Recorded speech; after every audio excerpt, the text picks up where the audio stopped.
Hello students, आपका स्वागत है हमारे यूट्यूब चैनल पालमा नॉलेज टू यू में। चैनल को सब्सक्राइब कीजिए और बेल आइकन को भी प्रेस कीजिए so that you can get the notifications for the upcoming video. इस वीडियो में एनसीईआरटी सीबीएसई बोर्ड के संस्कृत भास्वती के प्रथम पाठ है जिसका नाम है कुशल प्रशासनम। इस पाठ के मैं हिंदी ट्रांसलेशन करूँगा और बेसिकली इस पाठ में सारे श्लोक हैं। सारे श्लोकों के मैं एक एक शब्द का अर्थ बताता हुआ चलूँगा। हिंदी ट्रांसलेशन करने से पहले एक बार पाठ के बारे में जान लेते हैं। पाठ की समरी क्या है, यानी कि सारांश क्या है। प्रस्तुत अंश वाल्मीकि रामायण के अयोध्या कांड के 100वें सर्ग से संकलित है। भगवान श्री राम चित्रकूट में वनवास कर रहे हैं। भ्रातृ विरह से पीड़ित भरत श्री राम से मिलने आए हैं। श्री राम भरत से मिलने के बाद उनसे कुशल प्रश्न करते हैं। इस प्रकरण में भरत राम से राज्य व्यवस्था संचालन संबंधी ऐसे अनेक प्रश्न करते हैं जिनसे राजनीति विज्ञान पर महत्वपूर्ण प्रकाश पड़ता है। श्री राम ने भरत से प्रश्न किया है कि क्या उन्होंने मंत्रियों की नियुक्ति शास्त्रोक्त अपेक्षाओं के अनुरूप की है, क्या वे मंत्रणा शास्त्र विधि से करते हैं, क्या उनका वेतन भुगतान समय से किया जाता है। यह पाठ्यांश प्रशासनिक व्यवस्था की दृष्टि से अत्यंत महत्वपूर्ण है। इन्हीं बिंदुओं पर प्रस्तुत पाठ्यांश में विशद विवेचन किया गया है। अब चलिए पहले श्लोक के साथ हिंदी ट्रांसलेशन करते हैं। जटिलम चीरवसनम प्रांजलिम पतितम भुवि ददर्श रामो दूरदर्शनम युगान्ते भास्करम यथा। जटिलम यानी कि जटा धारण किए हुए, चीरवसनम यानी कि पेड़ की छाल के बने हुए वस्त्र धारण किए हुए, प्रांजलिम यानी कि हाथ जोड़े हुए हो, पतितम यानी कि गिरे हुए हो, और भुवि यानी कि पृथ्वी पर या जमीन पर, द दर्श यानी कि देखा, और रामो यानी कि श्री राम ने, दूरदर्शम यानी कि दुख पूर्वक देखने योग्य, युगांते यानी कि युग के अंत में या प्रलय काल में, भास्करम यानी कि सूर्य, और यथा यानी कि जैसे या की तरह। अब इसके सरल अर्थ को देख लेते हैं। तो श्री राम ने जटा धारण किए हुए, पेड़ की छाल के वस्त्र पहने हुए, हाथ जोड़े हुए, दुख पूर्वक देखने योग्य भरत को प्रलय काल में गिरे हुए, पृथ्वी पर गिरे हुए सूर्य की तरह देखा। एक बार फिर से देखते हैं। श्री राम ने जटा धारण किए हुए, पेड़ की छाल के वस्त्र पहने हुए, हाथ जोड़े हुए, दुख पूर्वक देखने योग्य भरत को प्रलय काल में, युगांत यानी कि प्रलय काल में, पृथ्वी पर गिरे हुए सूर्य की तरह देखा। आगे देखते हैं दूसरे श्लोक को। कथंचिदभिज्ञाय विवर्णवदनं कृशं भ्रातरं भरतं रामः परिजग्राह पाणिना। कथंचिद यानी कि किसी तरह या जैसे तैसे, अभिविज्ञाय यानी कि पहचान कर या जानकर, विवर्ण वदनम यानी कि फीके मुख वाले को, कृशम यानी कि दुर्बल, भ्रातरम यानी कि भाई को, भरतम यानी कि भरत को, रामः यानी कि श्री राम ने, परिजग्राह यानी कि पकड़ लिया, पाणिना यानी कि हाथों से। तो श्री राम ने जैसे तैसे उदास मुख वाले और दुर्बल अपने भाई भरत को अभिविज्ञा यानी कि पहचान कर उन्हें अपने हाथों से धारण कर लिया। आगे देखते हैं तीसरे श्लोक को। आघ्राय रामस्तम मूर्धनि परिस्वज्य च राघवम अंके भरतमारोप्य पर्यपृच्छत सादरम। आघ्राय यानी कि सूंघ कर, मूर्धनि यानी कि सिर पर, परिस्वज्य यानी कि आलिंगन करके, च यानी कि और, अंके यानी कि गोद में, भरतम आरोग्य, इसमें भरतम आरोप्य यानी कि इसमें दो शब्द मौजूद है, भरतम प्लस आरोप्य। आरोप्य यानी कि बैठाकर, पर्यपृच्छत यानी कि पूछा, सादरम यानी कि बड़े आदर से। तो श्री राम ने रघुकुल भूषण भरत को या भरत का मस्तक सूंघ कर, परिस्वज्य यानी कि आलिंगन करके, और उन्हें गोद में बिठाकर, आरोपी यानी कि बिठाकर, अंकी यानी कि गोद में बिठाकर, बड़े आदर के साथ उनसे पूछा, पर्यपृच्छत यानी कि पूछा। कच्चिदात्मसमाः शुराः श्रुतवन्तो जितेन्द्रियाः कुलीनाशिश्चिङ्गतज्ञाश्च कृतास्ति तात मंत्रिणः। कच्चिदात्म समाह, इसमें दो शब्द मौजूद है, कच्चित प्लस आत्म समाह। कच्चित यानी कि क्या, आत्म समाह यानी कि अपने समान, आत्म यानी कि अपना स्वयं का होता है, यानी कि आत्म अपने समान, शुराहा यानी कि शूरवीर, श्रुतवंतो यानी कि श्रुतवंतः यानी कि शास्त्र पढ़े हुए, जितेंद्रिय यानी कि इंद्रियों को वश में करने वाले जितेंद्रिय होते हैं, यानी कि इंद्र सभी इंद्रियों को वश में करने वाला जितेंद्रिय होता है। कुली नाशिश चिंग तगाश्च, इसमें कई शब्द मौजूद हैं। कुलीना यानी कि उच्च कुल में उत्पन्न, इसमें इंगितज्ञ, इंगितज्ञ यानी कि मन की बात समझने वाले, तात यानी कि हे पूज्य, मंत्रिणः यानी कि मंत्री, कृताः यानी कि नियुक्त किए हुए हैं। सो कहते हैं कि हे परम पूज्य तात, क्या क्या आपने अपने ही समान शूरवीर, शास्त्रों के ज्ञाता, जितेंद्रिय, कुलीन और मन की बात को समझने वाले मंत्री नियुक्त किए हुए हैं। आगे देखते हैं 5वें श्लोक को। मंत्रो विजय मूलम ही राज्ञाम भवति राघव, सुसंवृतो मंत्रिधु रैरमात्यैः शास्त्र कोविदैः।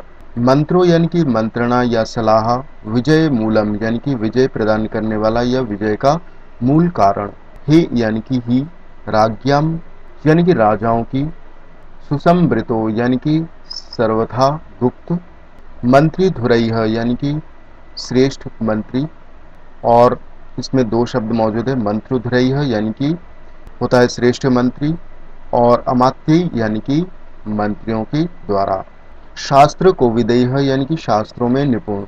सो कहते हैं कि हे रघुनंदन, अच्छी मंत्रणा से ही यानी कि अच्छी मंत्रणा ही राजाओं की विजय का मूल कारण होता है, और वो भी तभी सफल होती है जब नीति शास्त्र गुण मंत्री शिरोमणि अमात्य उसे सर्वथा पूरी तरह गुप्त रखे। आगे देखते हैं 6ठे श्लोक को। कच्चिन्निद्रावशम नैषि कच्चित कालेय अवबुध्यसे, कच्चित चापररात्रेषु चिंतयस्यर्थ नैपुणम।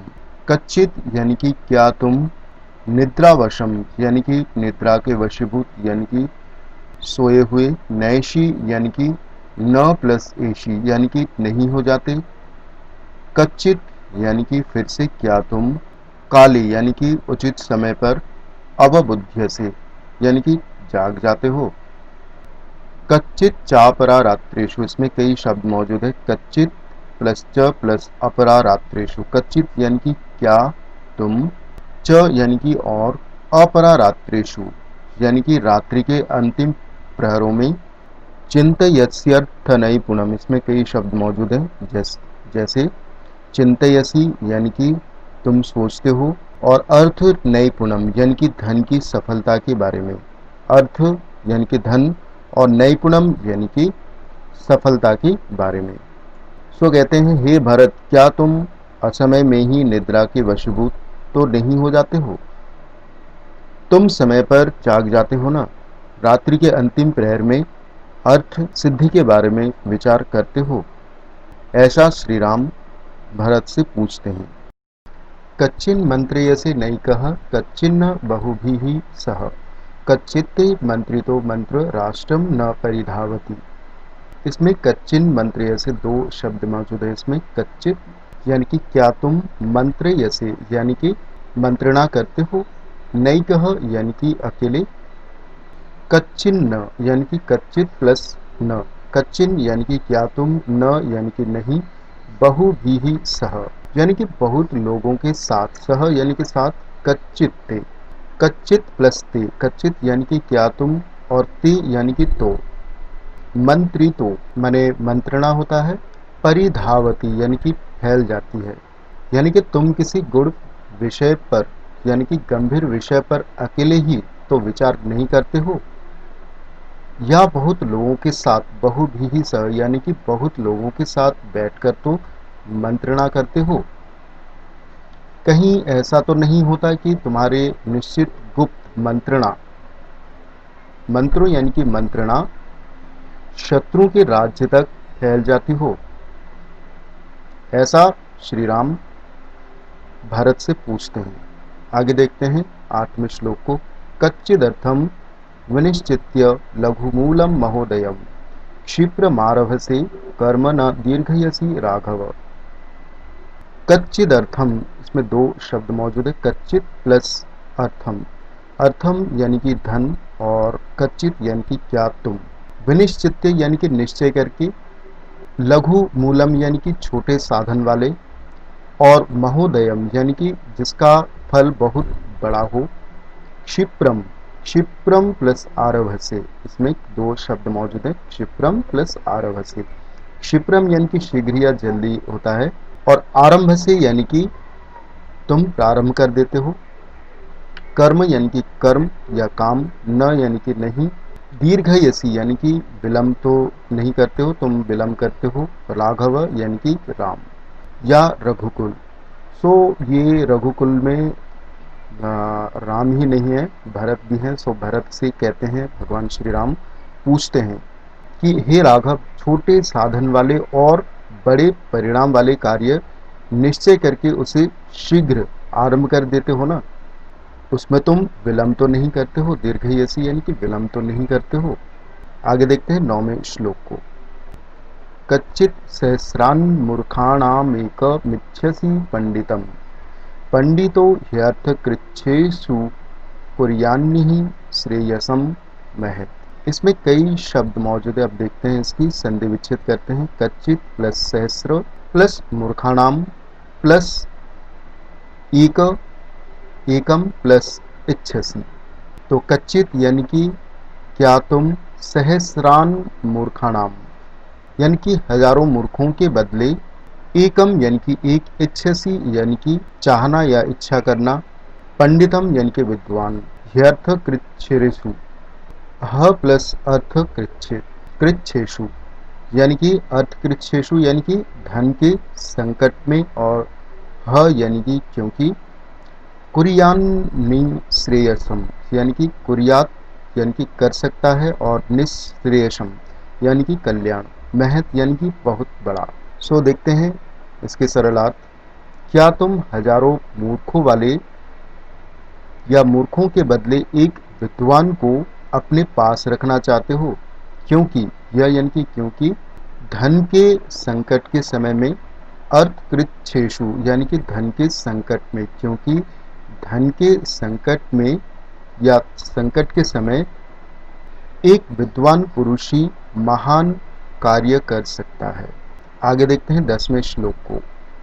एकोऽप्यमात्यो मेधावी शूरो दक्षो विचक्षणः राजानं राजपुत्रं वा प्रापयन् महतिं श्रियम्।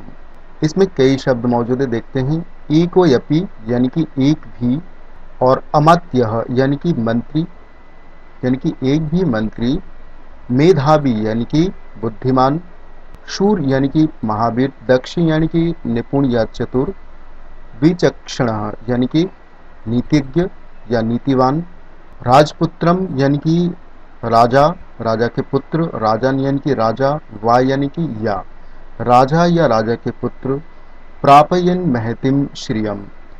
इसमें कई शब्द मौजूद है इसमें। तो प्रापयित यानी कि प्राप्ति करा सकता है, और महतिम यानी कि बहुत बड़ा, और श्रियम यानी कि धन संपत्ति।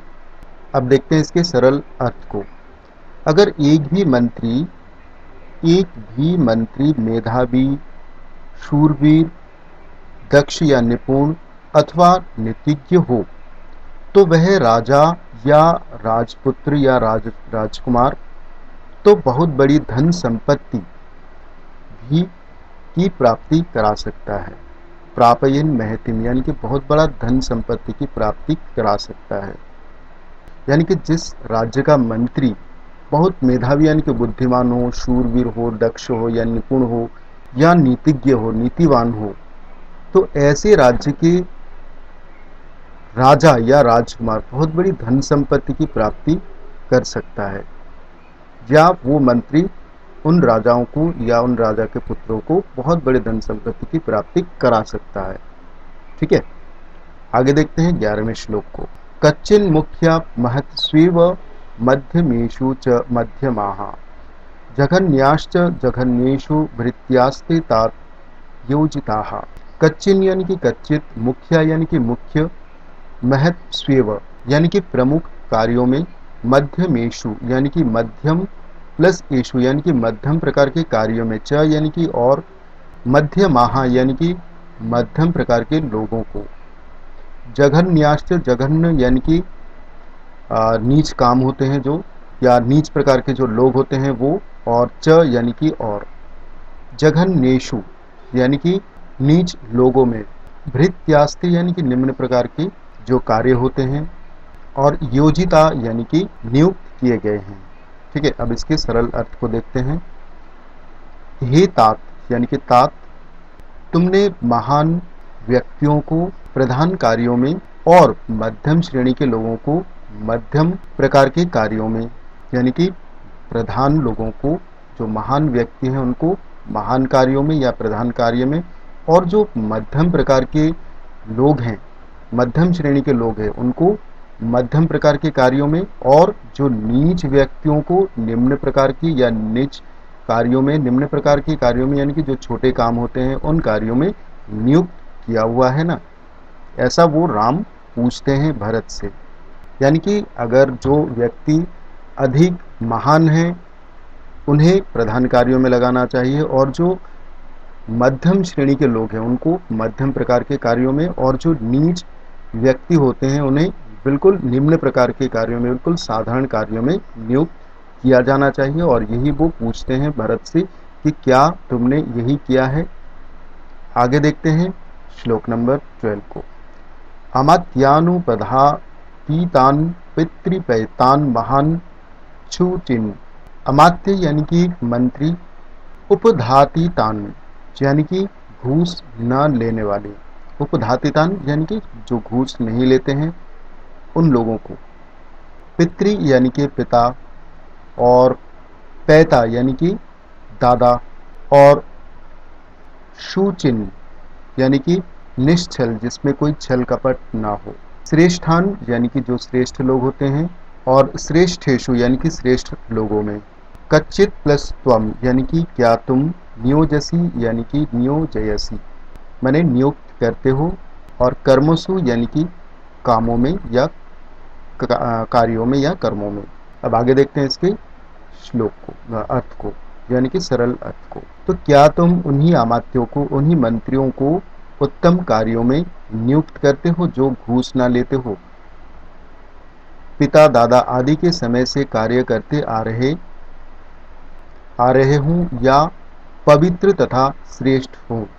यानी कि जिन मंत्रियों पर भरोसा किया जा सकता है, जो पिता दादा के कालों से वो काम करते आ रहे हैं, क्या उन्हीं मंत्रियों को उत्तम कार्यों में नियुक्त करते हो, जो जिन्होंने कभी घूस नहीं लिया हो, या फिर जो पूरी तरह से पवित्र हो और श्रेष्ठ हो। ऐसा श्री राम भरत से पूछते हैं।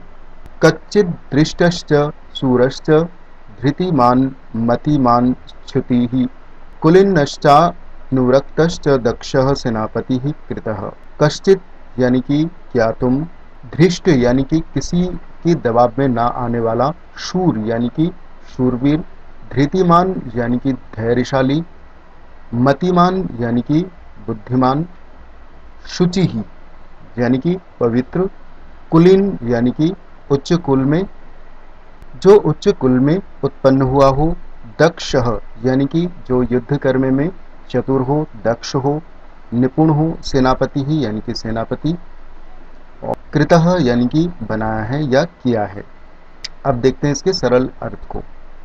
क्या तुमने किसी के दबाव में न आने वाले, शूरवीर, धैर्यशाली, धृतिमान यानी कि धैर्यशाली, बुद्धिमान, पवित्र, कुलीन यानी कि जो उच्च कुल में उत्पन्न हुआ हो, और जो युद्ध क्षेत्र में, युद्ध कर्म में चतुर पुरुष को ही सेनापति बनाया है या नियुक्त किया है। तो इसमें, इस श्लोक में ये बताया गया है कि सेनापति के लिए क्या योग्यता होनी चाहिए। सेनापति कैसा होना चाहिए? शूरवीर होना चाहिए, धैर्यशाली होना चाहिए, बुद्धिमान होना चाहिए, पवित्र होना चाहिए और कुलीन अपने ही अनुराग रखने वाले, और जो युद्ध कर्म में चतुर पुरुष हो, बिल्कुल दक्ष हो, चतुर हो, उसी को ही सेनापति नियुक्त किया जाना चाहिए। और ऐसा ही वो पूछते हैं, भगवान राम, श्री राम पूछते हैं भरत से, क्या तुमने सेनापति में ये जो गुण हैं, इन गुणों वाले पुरुष को ही क्या तुमने सेनापति बनाया है। आगे देखते हैं 14वें श्लोक को। कच्चित बलस्य भक्तम च वेतनम च यथोचितम संप्राप्त कालम दातव्यम ददासी न विलंब्यसे। कच्चित यानी कि क्या तुम, बलस्य यानी कि सैनिकों का, भक्तम यानी कि भत्ता, और च यानी कि और, वेतनम यानी कि वेतन, च यानी कि और, यथोचितम यानी कि निश्चित, यानी कि जितना उचित हो सकता है, संप्राप्त कालम यानी कि उचित समय पर, दातव्यम यानी कि देने के लिए, ददासी यानी कि तुम देते हो, न विलंब से यानी कि बिना किसी देर के, या देर तो नहीं करते हो। अब देखते हैं इसके सरल अर्थ को। सैनिकों को देने के लिए निश्चित और उचित वेतन एवं भत्ता, भक्तम यानी कि भत्ता, उचित समय पर दे देते हो ना, देने में विलंब तो नहीं करते हो। ददासी यानी कि देने में तुम विलंब तो नहीं करते हो। यानी कि राजा का क्या कर्तव्य होता है, जो उनके मंत्री होते हैं, सैनिक होते हैं, उनको उचित समय पर और निश्चित वेतन और भत्ता उचित समय पर देना चाहिए, और उनको ये सारी चीज़ें देने में विलंब या देर नहीं करनी चाहिए। ऐसा ही श्री राम भरत से पूछते हैं कि क्या तुम ऐसा करते हो। आगे देखते हैं 15वें श्लोक को।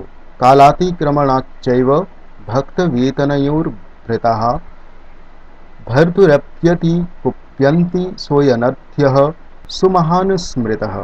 कालातिक्रमणे यानी कि समय बीतने पर, भक्ति यानी कि भत्ता, वेतन, और भर्तु यानी कि स्वामी से, अति कुप्यंती यानी कि अत्यंत कुपित हो जाते हैं, सोऽनर्थ यानी कि ऐसा अनर्थ यानी कि ऐसी दुर्घटना या ऐसी आपत्ति, सुमहान स्मृतः यानी कि महान यानी कि बहुत बड़ी आपत्ति भी घट सकती है। सुमहान यानी कि बहुत बड़ी, स्मृतः यानी कि घट सकती है, अनर्थ यानी कि बहुत बड़ा अनर्थ या बहुत बड़ी आपत्ति घट सकती है। तो इसके सरल अर्थ को देखते हैं। अगर समय बीत जाने पर भत्ता या वेतन दिए जाते हैं, भत्ता या वेतन दिए जाते हैं समय बीत जाने पर, तो सैनिक अपने स्वामी से, भर्तुर यानी कि स्वामी से, अत्यंत कुप्यंती यानी कि कुपित हो जाते हैं, यानी कि भयभीत हो जाते हैं, और इससे भारी आपत्ति भी घट सकती है। सो होप ये श्लोक आपको समझ में आया होगा। सो ये था लास्ट श्लोक, और ये चैप्टर यहाँ पर समाप्त होता है। आगे की वीडियो में मैं एक्सप्लेन करूँगा सेकंड चैप्टर का। तो नोटिफाइड रहने के लिए हमारे चैनल को सब्सक्राइब कीजिए और बेल आइकन को प्रेस कीजिए। मिलते हैं अगले वीडियो में। Thank you.